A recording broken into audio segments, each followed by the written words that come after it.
Pictures को ध्यान से देखिए। ये उत्तराखंड के चमोली डिस्ट्रिक्ट का एक टेंपल टाउन है जोशीमठ, जो पिछले कुछ दिनों से काफी ज्यादा न्यूज में है क्योंकि यहाँ हर जगह क्रैक्स देखे गए हैं। ये क्रैक्स है रोड्स पे, बिल्डिंग्स पे, और काफी बिल्डिंग्स टिल्टेड पाई गई है और काफी नई जगहों पे नए वाटर सोर्सेज भी मिले हैं। अब ये जगह इंपॉर्टेंट है क्योंकि 4 धामों में से एक बद्रीनाथ का ये गेटवे है और लॉर्ड बद्रीनाथ की ये विंटर सीट भी मानी जाती है। इस टाउन का जो फाउंडेशन है उसे वीक बताया गया है क्योंकि इसे बनाया गया है ऑन द लैंडस्लाइड यानी कि ग्लेशियल डेब्री, मलबे के ऊपर, जिसकी वजह से ये फाउंडेशन वीक है।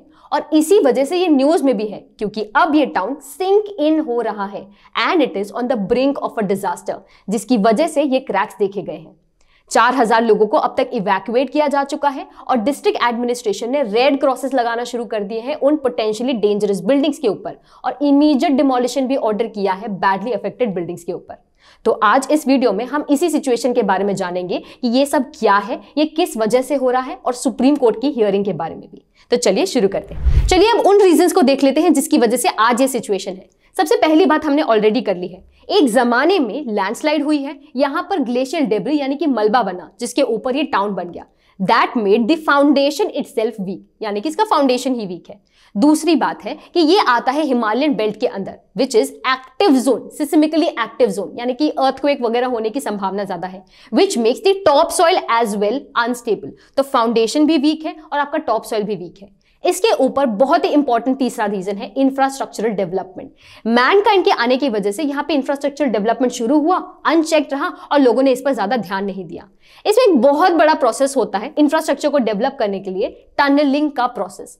टनलिंग करने के लिए ब्लास्टिंग की जाती है। ब्लास्टिंग की वजह से लोकल अर्थक्वेक एक्सपीरियंस करने मिलता है, ट्रेमर्स होते हैं। उस एक्सपीरियंस की वजह से और उस अर्थक्वेक की वजह से नीचे का जो डेब्री है वो भी हिलता है, शेक होता है, एंड देन हमें ऊपर क्रैक्स यानी कि रोड्स पे, बिल्डिंग्स पे क्रैक्स देखने मिलते हैं। अब जब ऐसे ही एक्वाफायर्स पंक्चर होते गए, ऐसी ही ब्लास्टिंग होती रही अलग अलग सालों में, अलग अलग वक्त में, तो ओवरऑल जो वीकनेस है इसके फाउंडेशन की, जो टॉप सॉइल की अनस्टेबिलिटी है और जो ये इंफ्रास्ट्रक्चरल डेवलपमेंट है, that has been leading to the situation that we are facing today. चौथा और अगला रीजन है क्लाइमेट चेंज का, जिसे फोर्स मल्टीप्लायर भी बताया जाता है। ये एक रीजन को एम्पलीफाई करने की ताकत रखता है। पिछले कुछ सालों में यहाँ पे heavy rainfall, flash flood, avalanches, forest fire, landslide, पता नहीं क्या क्या देखने मिला है, जिनमें से एक था केदारनाथ का डिजास्टर। हिमालयन इकोसिस्टम बहुत ही फ्रजाइल इकोसिस्टम है जहां लाया गया एक छोटा चेंज बहुत बड़े ह्यूज कॉन्सिक्वेंस में तब्दील हो सकता है। इन सब के अलावा हम मैन मेड फैक्टर्स यानी कि एंथ्रोपोजेनिक एक्टिविटीज को कैसे पीछे छोड़ सकते हैं। पॉपुलेशन तो बढ़ी रही है, अब उसके चलते टूरिज्म का फुटफॉल भी बहुत ज्यादा इंक्रीज हो गया है। इस टूरिज्म को सेटिस्फाई करने के लिए टूरिज्म रिलेटेड एक्टिविटीज यानी कि होटल इंडस्ट्री, इंफ्रास्ट्रक्चर डेवलपमेंट और ज्यादा बढ़ गया है। And this all of it has led to ultimately increasing the additional pressure on the already existing unstable land। अब ऐसा नहीं है कि अब तक कोई वार्निंग इशू की ही ना गई हो। 1976 में ही मिश्रा कमेटी ने हमें इस लैंड सब्सिडेंस का रीजन बताया था। उन्होंने मेजर कंस्ट्रक्शन एक्टिविटीज को बिल्कुल बंद करने की बात की थी क्योंकि ये लैंड डेब्री के ऊपर बनाया गया है। इसके अलावा इसका रेफरेंस एक बुक में भी देखा गया। फिर एक रिपोर्ट ने हमें बताया कि यहाँ पे इम्प्रॉपर ड्रेनेज की वजह से आगे प्रॉब्लम हो सकती है। इन सारे स्टडीज, इन सारी कमिटी के इन्वेस्टिगेशन का कोई भी रिजल्ट नहीं निकला क्योंकि इस पर ध्यान ही नहीं दिया गया। और इसी वजह से जब पिछले साल दिसंबर में ही क्रैक्स देखने मिले तब भी उस पर कोई एक्शन नहीं लिया गया और इसी की वजह से आज पूरे शहर में क्रैक्स हैं, बिल्डिंग्स टिल्टेड हैं और जगह जगह पे हमें प्रॉब्लम्स देखने मिल रही है। अभी जो टर्म है लैंड सब्सिडेंस का, वो तब होता है जब नीचे की जमीन हिलने लगे या फिर उसमें मूवमेंट हो और उसकी वजह से ऊपर का जो लैंड है वो सबसाइड करने लगे, यानी कि वो सिंक इन हो। That is called as land subsidence. ऐसे ही बहुत सी टर्मिनोलॉजीज होती है ज्योग्राफी के सब्जेक्ट में जो आपको पता होने चाहिए आपके कॉम्पिटिटिव एग्जाम्स के लिए।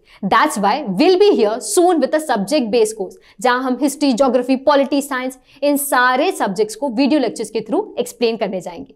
तो अगर आप एक्साइटेड हैं इस कोर्स में और अगर आप एनरोल करना चाहेंगे then let us know in the comment section below। तो सिचुएशन इतनी सीरियस है कि हरीश सिंह यहाँ के रेसिडेंट बताते हैं कि टनलिंग दिनों रात होती है जिसकी वजह से इनका घर हिलने लगता है, जिसकी वजह से इनकी फैमिली और बच्चों को रात में कई बार जबरदस्ती बाहर आना पड़ता है, वो भी अंधेरे में। ये कहानी सिर्फ जोशीमठ की ही नहीं, नैनीताल, उत्तरकाशी और ढेर सारे और टाउन्स की है। They are all at the risk of sinking.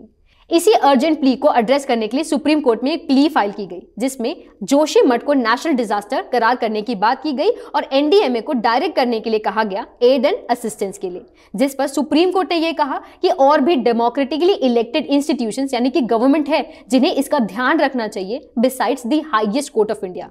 यानी कि कोर्ट के अलावा गवर्नमेंट को भी ऐसी सिचुएशंस को हैंडल करना चाहिए। So with this is where we conclude today session. जाने से पहले आप मुझे बताइए कि आपका फेवरेट हिल स्टेशन कौन सा है और वहां पे ऐसी कौन सी प्रॉब्लम है जिसे सॉल्व करने की जरूरत है। So then keep learning and I shall see you in the next one.